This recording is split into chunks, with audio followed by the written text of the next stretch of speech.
I do hope we see Kate more soon. Do you know what? It was really nice to see her. Yeah, yeah. Because if you think about it, the other events that we've seen her at, Trooping the Colour was great. She looked spectacular, but you kind of feel a bit removed from her. Yeah, she's on a balcony. I felt really privileged actually to be in that garden with her and see her up close.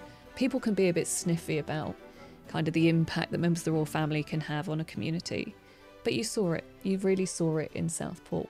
Well, shall we chat for a bit about my favourite bearded Prince William? We're loving the beard. I think we need to talk about his trainers now as well. Okay. Yeah. Okay. Wow. So, White trainers. His communications secretary also had white trainers on. So did a member of the digital team. Shout out to Lee Thompson. So they were like a boy band. It was like a boy band of white trainers. It was like white trainer day. He told me during COVID that he missed hugs. Oh, I did a Zoom chat with him, did. and I kind of asked a bit of a cheeky question at the end. I was sort of like, oh, well, everyone's missing their families, aren't they? And he talked about missing his dad and then said, oh, well, people just want a hug. Oh. So he's always been a hugger. I love I that. love it. We love it, Charles, Nice. if you're listening. He never misses an episode. Never misses an episode.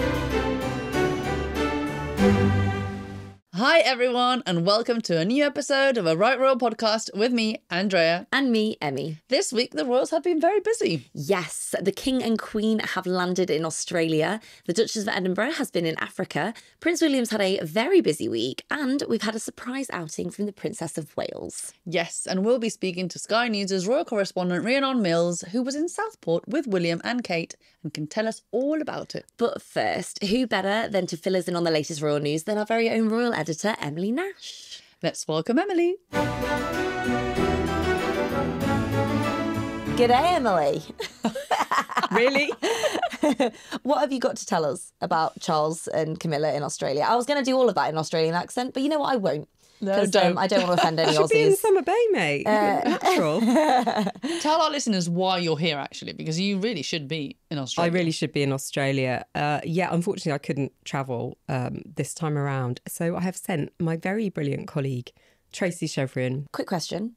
I'm free. Why didn't I get the... Why Your didn't you turn send me next. to... Your turn next. Yeah. I Okay. don't pass these on very often. No. But if you're very nice to me, you never know.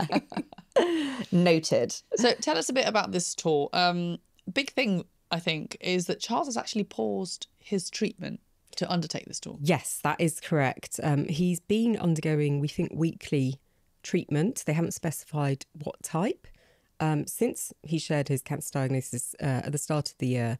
And it has been made clear that he's going to take a break. So this is clearly something that's really important to him. He's had this in his crosshairs, if you like, since early on this year, and he's been absolutely determined to make this trip. That's interesting, though, isn't it? Because it's like, can you take a break? I mean, obviously his doctors must have signed it off, but that seems Well, like he's a only- very... He's Yeah. only there for a short amount of time. I think they're away in total something like 9 days. Yeah. So it would mean him missing 1 week of treatment. I think Well, we so. don't- yeah. Yeah. They're not getting into a great amount of detail. But this is hugely significant. It's his first visit to Australia as monarch, the first by any reigning monarch to Australia since 2011, and Wow. the first for him to one of his overseas realms. So it's a big moment. And his first Choggum as well in Samoa. That is going to be his first appearance at a Commonwealth heads of government meeting as head of the Commonwealth. So it's not really one he could take a rain check on. Might not be his role much longer, though. Did you hear the... Sorry, I've gone Oh off my book. God. I've gone off book.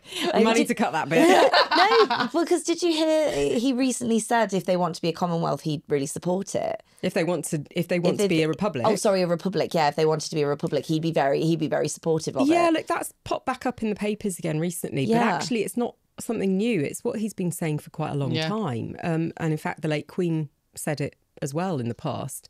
Look, there is I'd say a small but vocal Republican movement in Australia. And they're not planning to, cause any huge ripples while he's visiting. But it is obviously something that's being discussed. And the Prime Minister, Anthony Albanese, is a Republican. He has talked about holding a referendum at some point, although that looks like it's not going to happen Okay. during his premiership. But yeah, there are all sorts of things floating around. As we speak, they are en route to Australia. There's going to be this fantastic welcome for them there. All the pomp and pageantry you'd expect. They're going to light up the Sydney Opera House with images of previous royal tours. Oh, cool. But you can guarantee there'll be a lot of discussion about whether or not Australia retains a British monarch as head of state. So I'm glad I asked. Yeah, that's really interesting. Already I've read that a lot of politicians that have snubbed a meeting with him. Yeah, look, this is this is an really? interesting one. You know, the 6 state premiers across Australia, not one of them is going to meet him in Canberra. Now, a couple of them have fairly legitimate sounding diary clashes, election campaigns and things like that. I mean, read into that what you will, but he is meeting the Prime Minister, he's meeting the Leader of the Opposition. That's kind of what you'd expect. Yeah. And they only really are on the ground in Australia for a couple of days because they factored in a rest day as well. And that's a really important part, again, going back to him pausing his treatment. They really have thought about how to make this tour as user-friendly, if you like, for both him and the Queen, you know, because at their age, that's a hell of a long trip to make, and to be out there in public, shaking hands, carrying out all these engagements. They need to be at their best, even without a cancer diagnosis looming What in the you would have background. done to have a rest day in all those past royal tours you've done. Yeah, what's Tracy going to do? Is she going to go to a spa for the day? She's gonna Byron chill? Beach. We've got her doing quite a lot of work. She's gonna be Girl, I busy. know. I don't think she's going to get very much downtime at all. Now, you would have thought that the king would have rested ahead of his trip to Australia, yet he has been quite busy this week. He has been busy. He attended a reception for people at the UK Investment Summit on Monday at St Paul's Cathedral. He also went to see the London Symphony Orchestra performing. That's something I think that's probably more of a personal Oh, he loves that sort of love thing. of his. Yeah. Yeah, so he's been busy. We haven't seen the Queen this week. I'm waiting to find out whether she's had one of her little mini breaks. Indian retreats. Maybe a little mini break ahead of the tour. We know that she does enjoy that. She hates flying. She hates flying. Yeah. She doesn't enjoy the long haul. I'm 100% with her on that. Oh, same. I'm sorry, Emmy. You would be fine if you travelled with the doctors that they do and all the entourage. I think you'll be fine. Oh, I don't know. You're still... no, you know what? It's making me nervous. But they do travel with... We've talked about it before, haven't we? Yeah, With in the podcast, like blood bags and doctors and... Just the best. So even though he's taking a break, he's still going to be very supported medically. Yes. Yes. Yeah, absolutely. They are, there's a full team of people looking after them, and as you'd expect. But he's also rebranded this week. Yes. Well, it's not him specifically. Big Kingly rebrand. A big kingly rebrand. That should be the title of this episode. His very famous Prince's Trust that he launched, I think, in 1976, has finally been officially renamed the King's Trust in the UK. It's got a brand spanking new logo by a designer called James Somerville, who is very renowned, but also a former beneficiary of the now King's Trust. And so that's like a really big moment. It's, they've swapped out the Prince of Wales feathers for a really stylised crown. It's moving up in the world. Love. But I think, it's important for those of our listeners and viewers who aren't familiar with the work of the now King's Trust. It's helped, more than 1 million young people into education and employment. And it really has changed people's lives. I mean, just thinking off the top of my head, Idris Elba became an actor with support from the Prince's Trust. Jimmy Choo opened his first shoe design company with support from the Prince's Trust. People there who perhaps wouldn't get the opportunities that others might have had absolute transformations because of the work that the charity's doing. Incredible. So it's brilliant. Now, moving on to another royal that has been abroad, Sophie, the Duchess of Edinburgh. The Duchess of Edinburgh. Now, this is a really interesting one. Because she does tend to quite literally fly under the radar a bit. Other members of the family garner a bit more attention. But she went to Chad at the start of this week. And obviously for security reasons, it was kept under wraps until she left. But there were media on the trip for the first time in a while. And I think that's a great move from their part, from the palace's part, because what she's doing is really bold. She's being, incredibly courageous, flying to some very difficult parts of the world to highlight sexual violence in conflict. And that is a tough subject it's something that people don't really want to read about or hear much about. It's very upsetting. Yeah. But she knows that a bit like William, who we're going to talk about shortly, she has this platform and she can do something. So I think it's well worth people going in and reading up a bit more about it on our website. Really bold stuff. And I think giving a voice to victims, survivors who otherwise wouldn't be getting any airtime at all. And just to clarify, these are refugees from neighbouring Sudan, which is gripped by this horrendous civil war. And these are very young children in many cases who are being caught up in this through no fault of their own. Yeah, right. I mean, I was going to talk about her going on CBeebies as well. Oh yeah, no, it feels a bit, yeah. on a much lighter note. Well, she's a woman of many talents, Yeah. Emmy. That's what I would say. Yeah, she did read the bedtime story on CBeebies as well. So we love great. that. Great I to love remember. Kate also Sophie. did that. I love it. She's such a class act, isn't she? She really is. Let's Yeah. talk about Centrepoint Awards though, because you were there. I was there last night. Tell us all about it. Well, look, it's always a really inspiring event. It was held at the British Museum, which is a really special location. Yeah. You're surrounded by these ancient monuments, amazing artworks. But Prince William came along. He spent time chatting to the finalists. These are all young people being recognised for their sort of resilience in overcoming homelessness to go on to achieve, you know, great things either in education or working for their communities or in leadership. And what really struck me is how passionate he is about this. I was watching his body language and he kept putting his hand to his heart as he spoke about things. And I think it really kind of stood out to me. Yeah. He obviously is doing so much around homelessness at the moment, homewards, but just watching the interactions he was having with these young homeless people, you can see it really bothers him that people are finding themselves in these situations in this day and age.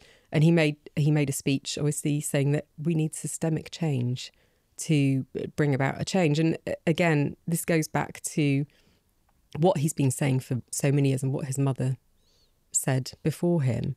And it's just really great to see. I love that the cousins were there though, because his maternal cousins were there. He was I feel like they're supported more in by the Lady picture nowadays. Kitty You know, his Spencer. aunt was at an engagement recently, and now his 3 cousins. I mean, what? Well, look, Lady Kitty Spencer's been an ambassador of Centrepoint, I think, for about 8 years now. So she's been involved for a very long time. But it was lovely to see that. And again, it's that continuity with Princess Diana's legacy, of Princess Diana's legacy when it comes to homelessness. And of course, she famously took William and Harry to the Passage and other shelters when they were very small. So it feels like there's a real continuity there. Absolutely. Now, I want to talk about Kate's visit to Southport, but I think we should welcome our next guest. Yeah, let's do it.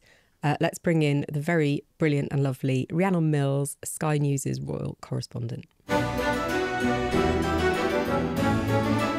Rhiannon, thank you so much for joining us again. No problem at all. On It's great to camera be this here. time. Fortunately, someone told me you're a professional when it comes to... Well, allegedly, yes. Being I do my on-screen. best. I do my best at doing the on-screen thing. So yeah.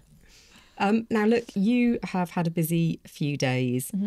Let's start, first of all, with the outing to Southport. Yeah. Because that ended up being a lot more than any of us were expecting. When did you know that the Princess of Wales was going to be appearing as well? So I'll take you to the day before, if you like. So we were told that Prince William was going to go to Southport. We were literally told on the QT to get cameras in the right position and all that kind of stuff.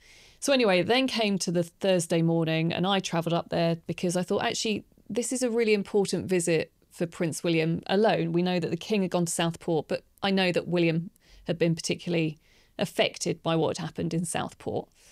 Anyway, on the way up, I was thinking, I wonder whether the princess might join him as well, just because of those conversations that I'd had with the palace back in the summer, where I was told, look, as parents of children who were around the same age as those poor little girls who were stabbed in Southport, as a couple, they'd been really affected by it. So anyway, I'm on my way to Southport. I'm literally on the outskirts, and we get a message saying, just so you know, the princess has also decided that she wants to join Prince William as well.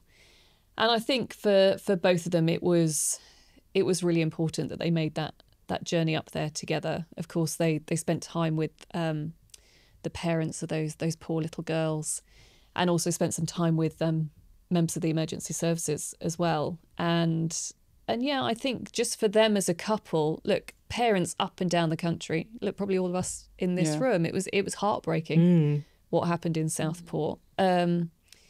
But for William and Kate, you have to remember that they are in this really unique position where they can go back kind of weeks after the news agenda has moved on, and they can kind of shine a light back on that community and how they've all they've pulled together and how they continue to struggle in lots of ways to come to terms with what happened. So yeah. How did she seem? Obviously, she is the first sort of real engagement, if you like, that we've seen her take part in for quite a long time. For me, it was a really big deal, this engagement. Lots of people were saying, look, it's the first engagement since she announced her chemotherapy had finished. But actually, we need to go back further. We haven't seen her doing like a community engagement like this since the end of last year. Yeah.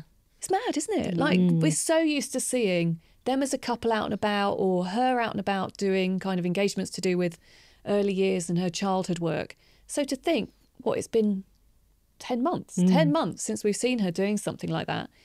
She looked good. She always looks good, doesn't she? She does. But I think for both of them, you could see the strain on their faces because of what that engagement was all about. Yeah. So I think some people have said, God, did she look a bit tired? And actually, I think it was just the strain of the day. The emotion. It was.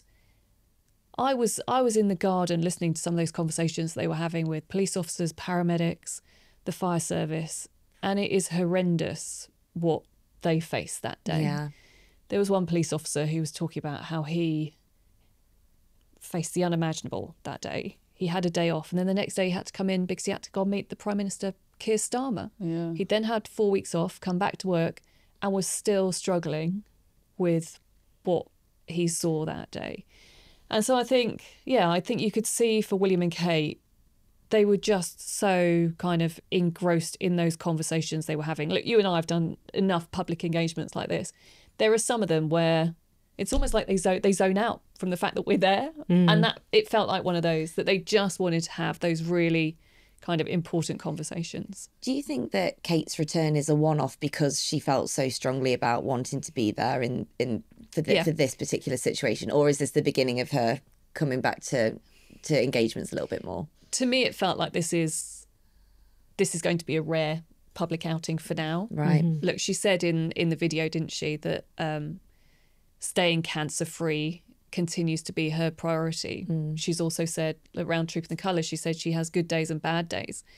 And look, there were little things with this engagement. It was in some ways a good one for her to do because they wanted it to be private.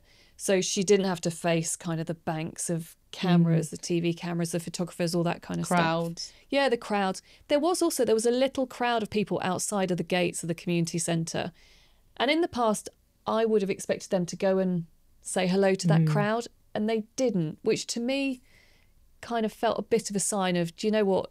It was quite a big deal for her to do this.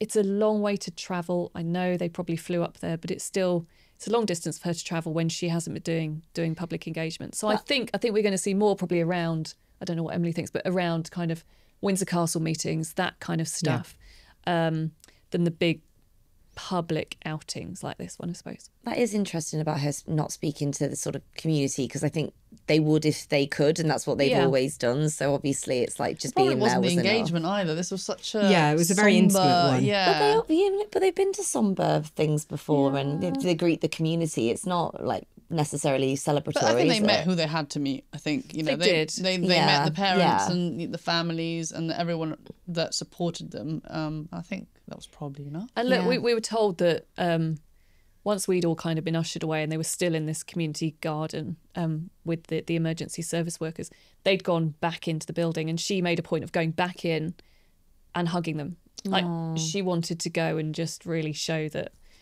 everything that they've been through as a community, kind of as first responders, they really care, and we shouldn't forget everything that they've been through. And I think there were conversations about, look, what can we do going forward in terms of helping and making sure that you still feel you're getting the support, really. It's another hugging moment for her. I mean, that was off camera, wasn't it? But we just had her appearance at Windsor Castle as well with Liz Hatton, a teenage cancer patient who had a bucket list wish to take some really interesting photographs at some special events and have them published.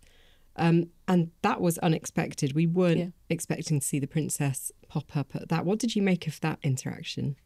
Well, I think this was another one where Liz obviously had been invited to photograph the investiture, which in itself was kind of a really big moment for her. And I think the family kind of expected that there might be a moment where they were going to meet Prince William. But then also to have that interaction with the princess who, look, we can't forget she has been very open for a member of the royal family, at least, when it comes to her cancer diagnosis. And I think they just wanted to spend time with her. And look, I think we're going to, it's doing those kind of visits and those engagements and those meetings that kind of have impact. That's what we keep hearing all the time from Kensington Palace. And at a time where the princess is kind of wanting to choose more what she decides to do, it's the messaging behind what they can do with their profile. And that was a really special moment for Liz Hatton and her family. But it also was a significant moment when it comes to the princess, again, showing her kind of openness about her own diagnosis and also what she wants to do to support others who are going through kind of this awful journey of dealing with the condition as well. And we were touching on this in our conversation earlier. You know, obviously there's a moment focusing on cancer in the Australia tour. Yeah. Do you think this is something we're going to see more from the princess and from the king in particular? I think, and I think we spoke about it before, this is something that for both the king and Kate, they had to step back at points this year. One thing that they could do, even when they weren't doing public engagements, is talk about their diagnosis and have a big impact on that public health messaging when it comes to people getting checked, the support services that are out there. And so, I think inevitably it's going to be something that in subtle ways they will continue to tap into as kind of the months go on. But as you say, for the king as well, on his trip to Australia, they very kind of deliberately included that within his tour. Now, Kate has really been choosing like where to kind of reappear. And this week she did a post for Baby Loss Awareness Week. Yeah, and that was something that she did last year as well. And it's something that has not affected her, obviously, personally, that we know of. But, with her early year works and everything that she does, it's very impactful and really important. And it's affected other members of the family as well, with Zara. Yeah. And so I think, look, for women of our age, we probably all know stories of people who've been through those difficult periods. And it ties into, look, those key kind of pillars of the work that she's doing: early childhood, family, and community. Yeah. But also shining a light, I think, on things that people historically haven't talked much about. Yeah. I think there's been a real move to tease out some of the, I wouldn't say taboo, but things that people find difficult to talk about. I feel like it's much more discussed now. Way more. Definitely. And that's something they can really bring to the table, isn't it? Getting those sort of national conversations going. Yeah, because why shouldn't we be having those conversations? Yes. Yeah, and don't forget, it was actually Kate who was the one who all those years ago sort of came up with the concept of Heads Together. Like we almost forget now. Like, we talk about our mental health so much now. Yeah, but when William, Kate and Harry came up with Heads Together, it was like, oh my goodness, the royal family talking about kind of their emotions. This is mad. This is madness. And so now, almost, when you see posts like that, maybe we become a bit blasé and we think, we just expect this from the royals now. But then you have to go back, not that long ago. It just wasn't. It didn't happen. Exactly. Yeah. And I think now it's all about kind of tapping into those those social issues that you or I are talking about, and kind of trying to, in their way, kind of make a difference because of this amazing profile that they've got. I do hope we see Kate more soon. Well, it just changes the whole dynamic, doesn't it? Do you know what? It was really nice to see her. Yeah, yeah. Because if you think about it, the other events that we've seen her at, Trooping the Colour was great. She looked spectacular, but you kind of feel a bit removed from her. She's on a balcony. Yeah, exactly. Yeah. She's up there doing kind of the big royal national moment. Wimbledon was a bit the same. Obviously, Liz Hatton, those pictures were taken behind closed doors. So I felt really privileged actually to be in that garden with her and see her up close. And yeah, listening to these conversations, which were just they were heartbreaking at times. Yeah. And it's when you're in that moment that you get a real kind of proper understanding of people can be a bit sniffy about kind of the impact that members of the royal family can have on a community. But you saw it. You really saw it in Southport. We saw it with the King's visit when people were applauding when he turned up. And in this more kind of quiet moment of them in the garden, you saw that it meant the world to those emergency service kind of members. It was great. Now, what else is coming up for Kate? Because we know they are preparing to have some time apart. I mean, as in from apart. No, not apart. Hang on, away from bombshell here, Andrea. Away no, from not royal that bombshell. duties. Apologies. We've got the half term coming up. So for those viewers that are not viewers and listeners that are not in the UK, that is some time off that we have from school. Yes. So they get to probably go back to Sandringham or maybe somewhere else. We never know, really. Yeah, I just think what we've really seen very clearly is when it comes to the school holidays, it's family time. Yeah. It's blocked out as family time. We don't see any public engagements, and that's what they want to do. Isn't it? And Norfolk, look, they love it. We saw it in that video that they released. That is the time that that's the place that they get to. It's their place of sanctuary, isn't it? They get to go and muck around on the beach, in the woods. It's stunning up there. I love it. Love North Norfolk, and they don't get bothered. They're just kind of part of the furniture up there. Yeah. And people love that they're like part of the community and just let them kind of get on with it. So that's why they love it so much. And that's nice because they get 2 weeks off, family time, and then it's back to business because actually we are going to see Kate again in November. Yeah. So Remembrance Sunday. So when the video came out saying that she'd ended her chemotherapy treatment, one thing that we were told very clearly, wasn't it? It was like she is hoping that she will be at Remembrance Sunday. Yeah. Look, it's a really big day for the family to be seen together to pay their respects. As a military family, but also the King as head of the armed forces. And so, she, if you've ever watched kind of Remembrance Sunday, she often appears on the balcony alongside the Queen. Whether or not, there's also on the Saturday evening, there's often a big concert at the Royal Albert Hall. Whether or not she'll attend that as well, we wait and see. But I think it's a bit like trooping, isn't it? Like there are those kind of big national moments where the royal family are front and centre and they lead that moment of remembrance and recognising the sacrifice that's been made by so many over the years. And look, she's been part of the family long enough to know that that is one day that she's got to be there. Yeah, you can't go to Wimbledon and then not do remembrance. No, it's an important display, isn't it, of what the armed forces means to this country and the Commonwealth and what it means to the royal family. So yeah. Well, shall we chat for a bit about my favourite bearded Prince William? We're loving the beard. It's great. The beard is brilliant. I saw it up close last night. I have to say, it does really suit him. I think we need to talk about his trainers now as well. Okay. Okay. Wow. So, white trainers. Rhiannon, you were with him earlier this week with his blinding trainers and his beard. Oh, yeah. What was that like up close? Oh yeah, that moment that he stepped onto the AstroTurf and then all of the social media world went mad about his white trainers.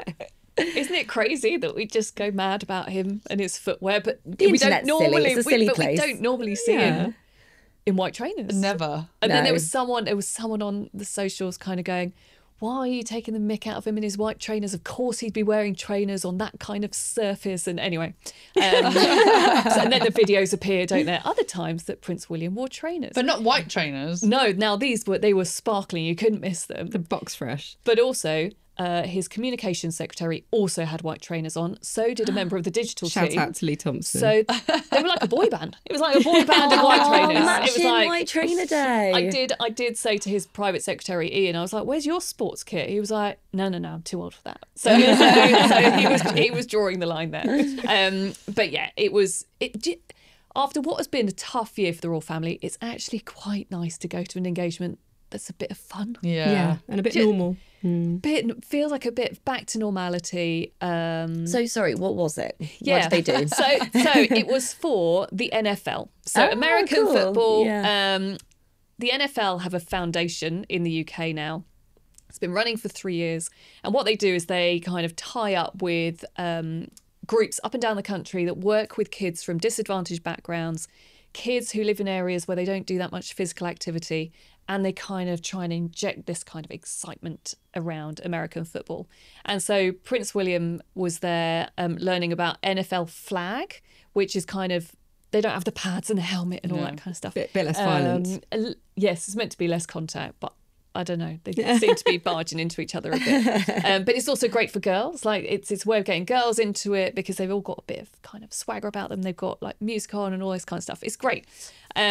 But yeah, Prince William, of course, had to pick up a ball and was kind of throwing balls around. And actually, the players there said he was pretty good. He's quite handy. He's a competitive man, isn't he? Yeah, because he met up with Lewis Rees-Zammit. We're both Welsh. So look, Lewis Rees-Zammit was a Welsh rugby player and decided to take the jump into NFL. So he'd met Prince William before because Prince William's patron of the Welsh Rugby Union. So they were having a good old natter about how kind of the sports are so different. But then kind of were all both doing this kind of throwing balls at a net thing. And Lewis had to admit that Prince William actually was better. Maybe he's going to get the call up. You never know. They just sent him away with a ball. Wales, playing for Wales. Wasn't there a comment about how he was very muscly? Had an incredible arm, I think was the quote. Yeah, incredible arm. I mean, we saw that in COVID. People have gone a bit crazy let's not for forget William. that photo of him getting the vaccine. You clearly haven't I forgotten. was going to say, I haven't forgotten. That went viral too. That's what you thought when you saw a Why picture do of we him always getting the have to vaccine? make these comments when we're recording? And then people ask me, is it... Have you got a thing about Prince William? Well, Last week it was King Charles Day, so actually this is an improvement. Okay, I can accept this. It's let's just go on to the next question. Royal pin-ups. Yeah, William, obviously moving on. He's in Cornwall as we speak. We'll have to catch up on that one later on, but he's at the Duchy College, again, with young people. Yeah. It seems to be something he's really focused on. Centrepoint, young people, NFL. Being hip. Being down with the kids in general. But we've also seen a couple of clips from his forthcoming documentary, Prince William, We Can End Homelessness. Now, you and I have watched a preview. There's not very much we can say about it at the moment. Can't say a word. When's the embargo date? I'm not even sure. Well, it's coming out in the next couple of weeks. Yeah. Okay, right. So, and you'll have seen a few trailers if you're living in the UK for it. It's quite interesting, isn't it? He's speaking quite candidly about his motivation. He is. And so Homewards, for people who don't know what it is, just over a year ago he launched it.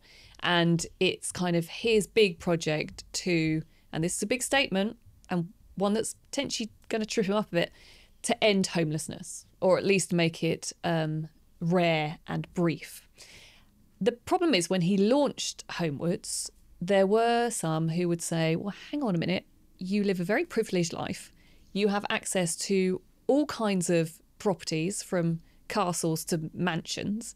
How on earth do you feel that you can speak really from a place of authority when it comes to that issue? So ITV have released kind of a snippet from the documentary where I would say this is for the first time, really. For the first time, he's addressed that issue. And the way that he answered it was quite interesting, because he kind of said, well, almost, what's the point in my position if I'm not going to put myself forward to try and tackle something like this? Yeah. Yeah. So as well as talking about why homelessness, I think it also, for the first time, well, for me, gave me a sense of, oh, okay, so this is how you see your role as heir to the throne. Yeah. And since he's become heir, I don't think we've really heard him talk about that. No.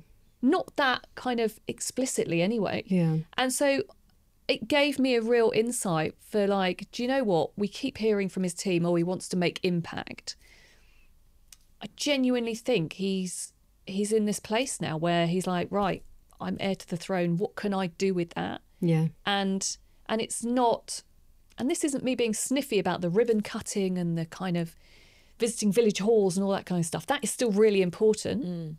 But for him and Kate, it's kind of picking those projects where they think they can have real impact. Yeah. Homewards is a big one for that.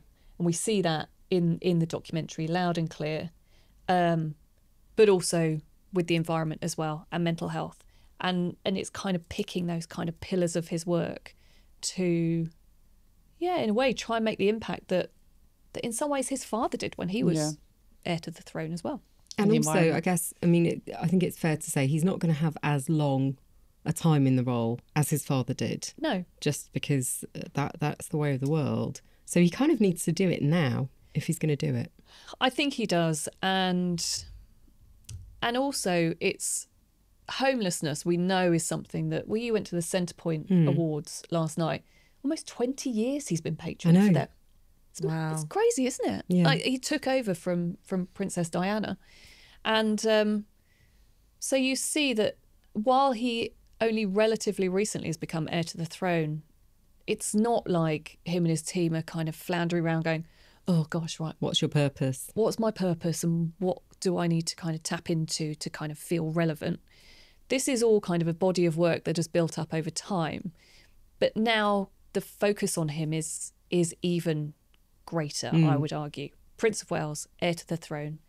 And I think genuinely wanting to make a difference, but also acknowledging that he needs other people to help him do that, which is why with Homewards he's kind of tied up with kind of a number of different organisations. But this is another thing I think that people can be a bit cynical about, is that whole idea of convening power. Yeah.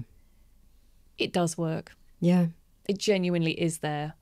He manages to get people in a room that wouldn't that otherwise would not. be there. And he gets people talking who usually be like, no, I don't necessarily think that's a great meeting for me to have from our branding perspective. He, in a way, just like his father, kind of nudges people and goes, no, I think you need to have those meetings. Yeah. So, Well, a great example of that is Earthshot, which actually is coming up in South Africa. And you're going to South Africa with him. Yeah. Before we start talking about that, though, is Kate going? Because we understand that she's not, but there have been reports that she is. So there's been some confusion. I would be astonished if she went, to be honest. I don't think she's going. Yeah, I don't think she's going. She didn't go to Singapore last year. No. Yeah. So it's not completely out of the blue. And I just think it's a step too far at the moment. With all of the other messaging around what she feels able to do, being away from the children, her health issues, all that kind of stuff. I would say, I would fall over if she turned up. My mystic Meg is kind of I'm not sensing a kind of last minute trip to South Africa for her. Is there anything you can tell us about the trip? Oh, well, at the moment they are still keeping us kind of guessing in terms of exactly what he's going to do. Look, I think he is going to meet up with young people. A big thing for him is tapping into, because look, you don't have to tell young people how important the climate is. Like, you probably had to tell our generation and like make us wake up to why it was so important.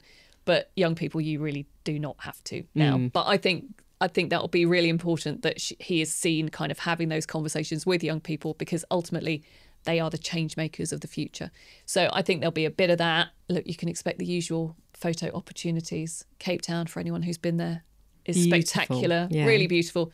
So look, it wouldn't be a visit to Cape Town if we didn't see him in front of Table Mountain, I don't think. But also, from kind of some of the Earthshot engagements that he's been doing recently, look, this is the 4th year, and for any project kind of keep up the public interest is tricky, isn't it?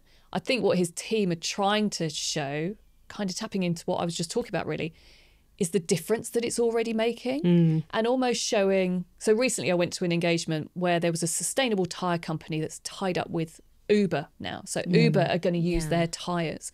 And I think we'll probably see a bit more of that, where he's going to try and get us excited, because that's ultimately what he wants to do, trying to get us excited about what it means for big business. So ultimately, he's trying to get all of these startups and entrepreneurs together who are doing amazing things in the sphere of trying to combat climate change.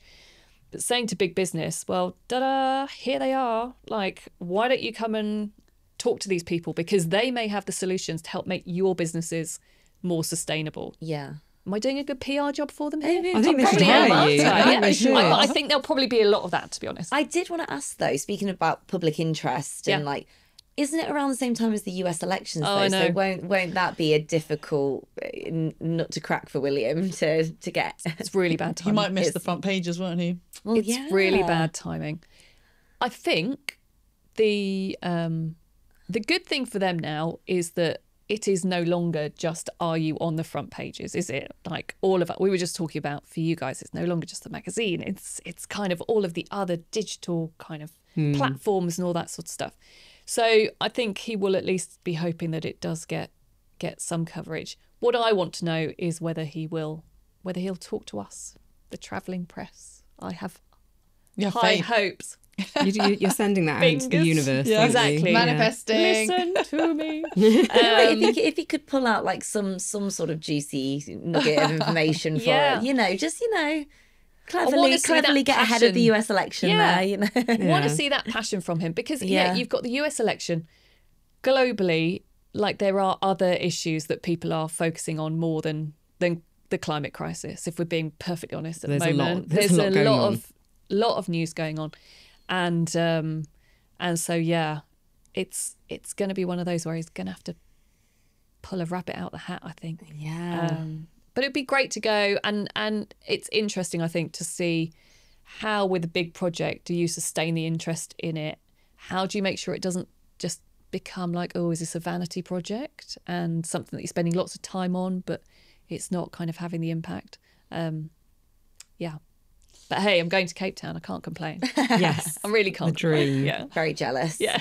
Now, we've got a few other things coming up over the course of the next few weeks. We know the Princess of Wales is planning her carol service. Is it too soon to talk about Christmas? Yes, absolutely. Never. Never. Have you been in any supermarkets recently? Oh my God, Halloween, and you are in a grotto. It's not even spooky season yet, okay? Can we keep things? We have like kids. We've already goals booked our like Santa meets. No, don't say that. Don't say that. I haven't. Oh my God, you're on it. He's not 2 yet. Maybe I can get away with it. Santa in a shopping centre. That's what Port Alwyn's going to get. What are you looking forward to? What's coming up? Christmas. Look, we've got Remembrance. I think it's been a year where we've been looking forward to. Well, we've had all of the cancer diagnosis, and then obviously we've been looking forward to the King's tour. So I'm not sure how much we'll see, or what we're going to see them doing between sort of November and December time. Whether we'll see the Princess doing any more engagements or not. But yeah, the Christmas Carol service has obviously become a really big set piece event for her.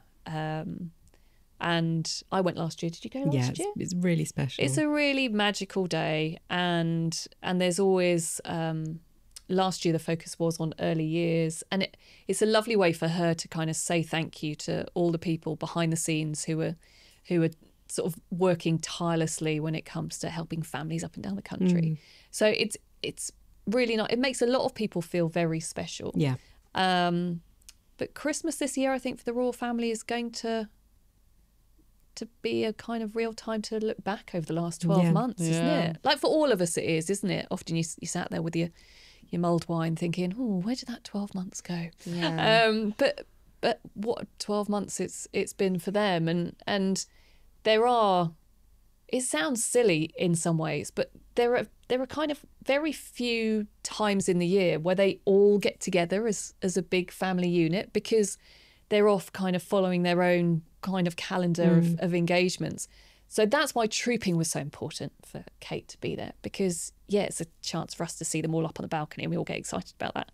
But it's a chance for them to hang around together and have a bit of a gossiping and catch up as well. Absolutely. Yeah. And Christmas at Sandringham is the same. And it's been lovely, really, to see that the King has carried on the tradition. That tradition that was so important for Queen Elizabeth II. I love Christmas Day. It's nice seeing them all walk to church. Yeah, I actually like it, even though we have to work. Do you always tune into the speech? Well, you kind of know about the speech. Who said it was too soon to talk about Christmas? Well, extra keen now. Extra keen. I can't wait for this year's speech, actually. That is going to be maybe his most personal speech yet. Because what a year for the family. You're getting me all excited now. Yeah. Oh, I'm officially excited. And he's quite a different character from Queen Elizabeth II. I remember in the past having to kind of watch the Christmas messages and almost kind of try and dissect kind of the personal message that like the really discreet personal message that was in there. I'm not sure it'll be that way. He might be a little more forthcoming. I think he'll be more forthcoming. Look, one of my favourite points of the year has to be him and the England-New Zealand rugby players. Oh, that was so special. And the hug. And I think that, for me, just encapsulated him as king and actually the impact that the year has had on him. And he's just kind of like, it's almost like, do you know what? None of this I'm going to throw matters. caution to the wind and I'm just going to show people that actually I can be a really emotional man. You know, it was a lovely lovely moment. But also, I think it had a real impact because I'm on. I love a bit of TikTok scrolling. Yeah. And it kept popping up for me, and all of the comments were just so positive and so like, you know, that's kind of like, it's like the sort of younger generation, sort of Gen Zers a little bit, and everyone was. I think loving the king. He's really relaxed into it. And I think we've talked about this in the past, but there was almost a certain way things were done in the previous reign, and everyone sort of very much sort of towed the line, and now he's more able to be himself. And I think you and I have seen it over the years because you witness his interactions with people, and he is genuinely a warm person. But now the public are really seeing it, and I think that's made a big difference. Maybe I'll message him, see if he wants to do a tea or something. Seeing as he's so relaxed, he might want to meet me. Yeah, a nice hug. A hug at the end of the day. Yeah. Everyone loves a hug. He told me during COVID that he missed hugs. Oh, I did a Zoom chat with him, and I kind of asked a bit of a cheeky question at the end. I was sort of like, oh, well, everyone's missing their families, aren't they? And he talked about missing his dad and then said, well, people just want a hug. Oh. So he's always been a hugger.